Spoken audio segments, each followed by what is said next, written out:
We most certainly got some Dragon Quest goodness from that Nintendo Direct, but it doesn't end there. I am here to give you even more new playable characters, new scenarios, new locations, so much to go over in today's video, and I'm hoping you can join me for this one. So with that all being said, what is up guys, Jen here, hope you're all doing well. Welcome back to the channel. Got you covered with timestamps down below, so if you want to skip to a certain section of the video, feel free to do so. All I ask is you to like the video, and if you want to stick around for some more Dragon Quest content, you're already in the right place, so hit that subscribe button. And for those that didn't know, I have already previewed Dragon Quest I and II HD-2D Remake. There is a card in the right corner and down in the description if you want to check that out before you listen to what is occurring in this one. So let's get straight into it. I think we all know from playing Dragon Quest III HD-2D Remake that 1 and 2 were most certainly going to offer extras, whether that is more content, more things to do, and as time's gone on and what we've seen from previews from myself and others, and as we've seen the trailers, there is much more crammed into these two games, and it's going to be a phenomenal experience tying up the Erdrick trilogy completely. Will there be a new ending? Who knows, but there is definitely new stuff to experience on that journey. So let's start off with Dragon Quest I. So Dragon Quest I takes place after the heroic efforts of the legendary Erdrick, and the Lord of the Underworld was defeated and peace was returned to the land of Elfgard. But this peace, of course, was not to last, as the diabolical Dragon Lord has risen and unleashed hordes of monsters on the realm once more. And we get to play as a descendant of Erdrick from Dragon Quest III, and it is our destiny to defeat this new evil and rescue the world from its plight.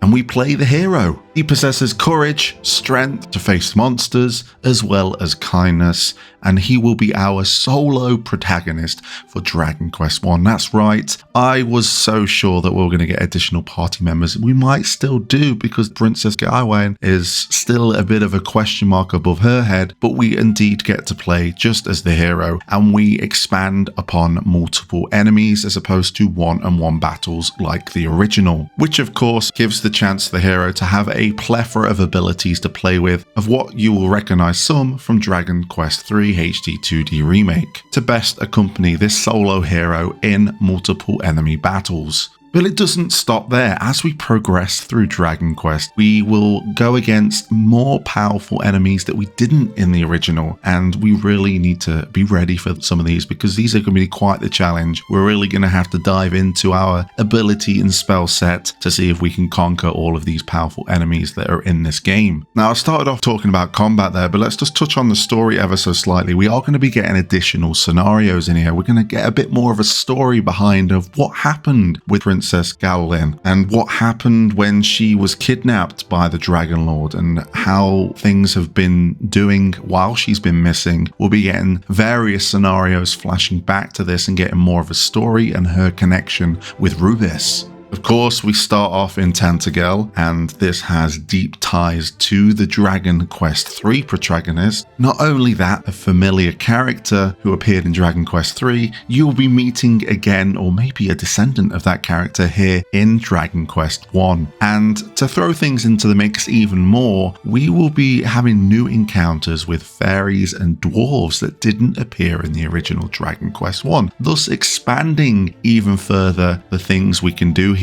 Combined with getting abilities, side quests, and everything else in between, we have quite the package here in just the first Dragon Quest game. Briefly touching on the world to finish up our retreading of Dragon Quest I here, in the preview came across a forest, a dungeon that was never in the original, and this has been further confirmed that there are going to be more locations that did not appear in the original Dragon Quest I. So not only do we have a familiar world to explore, explore. We have the hidden places that were introduced in the world map from Dragon Quest III. We have the sparklies, and now we have new locations. So it's going to feel familiar, but new experiences along the way, and combine that with the powerful enemies that we can go against and a really good end game that we'll probably be able to expect, and a nice tying to Dragon Quest II, which we'll talk about in a second. I think this is really going to kick off our experience with what was the first game in the Erdrick trilogy, but the second part of the story in the Erdrick trilogy. So let's talk about Dragon Quest II, because Dragon Quest II is certainly interesting in what it offers.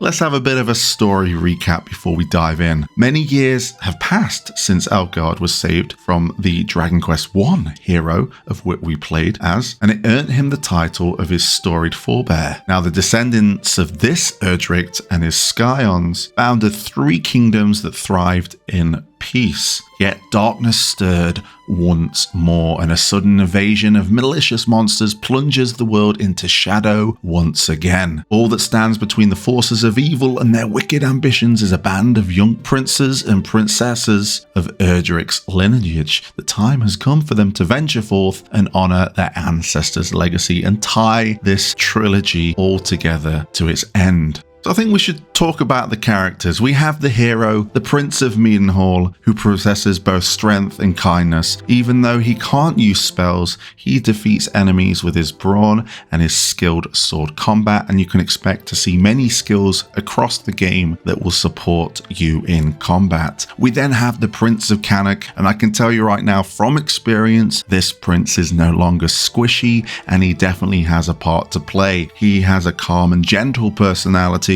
and can be also a little carefree. He is both skilled in sword combat and magic. We then have the Princess of Moonbrook. Her family and homeland were devastated by monsters, as we all experience in the story, and she vows to avenge them. She is kind, intelligent, and has a knack for casting spells. But a new challenger approaches, and that is the Princess of Cannock, a confirmed playable character. She is a hard worker who loves her brother and has a free-spirited and slightly mischievous side, of which we'll experience with the new voice acting and new scenarios. In battle, she uses her attacks and spells skillfully and uses her swiftness to gain an upper hand, thus adding to the mix of the 3 characters we already have, bringing our party to 4. Now, the Princess of Cannock does accompany us quite early on before we find the prince, and then she joins our merry band of heroes later in the game.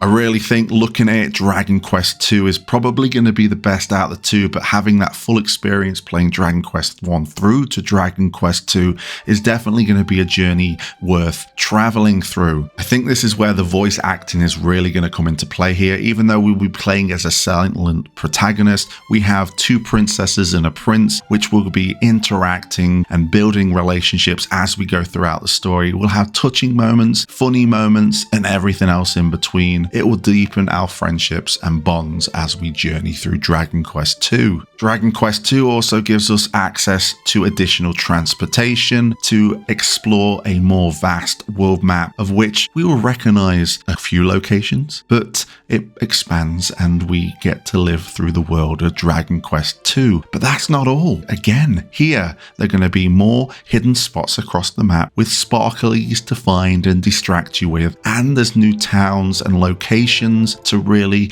give old players of the game something new to look forward to. There's various dungeons, caves, towers, temples. It's all here for these 4 heroes to come across, and of course formidable foes to conquer, and an end game that will surely test the skills of all 4 of our descendants of Erdrick. Of course, we've got mini medals as well, which brings a little bit more distraction to our journey. It's going to be a real good time. Honestly, from what I've played and what we're getting here, October the 30th could not come soon enough. This is going to be a phenomenal conclusion to the Erdrick trilogy, and who knows what that might lead to next when we get to the end of it all. Will it be familiar, or will it give us something a little nice to look forward to. Who knows, but I'm very excited for the journey and I'm very excited to cover all of it here on the channel. If there's anything you want to know and I'm allowed to answer it, then I will